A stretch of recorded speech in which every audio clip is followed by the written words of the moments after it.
Hey, what going on, man? I got some goddamn bourbon chicken, you feel me, with some sesame seeds and some rice, you feel me? So, yeah, let's get into it.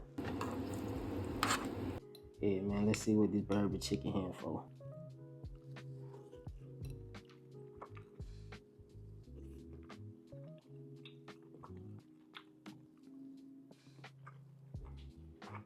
I don't even know how bourbon chicken's supposed to taste, you feel me?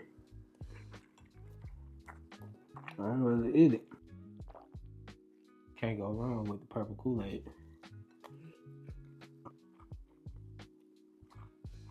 But yeah, man, if I had to rate these ostrich knees, man, I'd give it a good 3. Good 3 out of 10.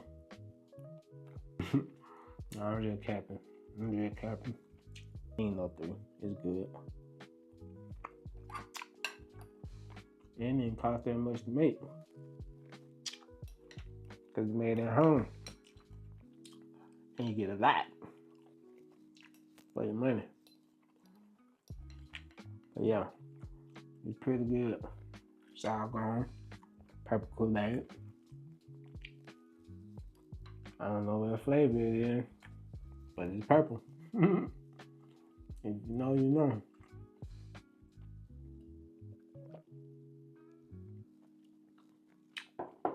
But yeah, man, bourbon chicken, home made in the crib.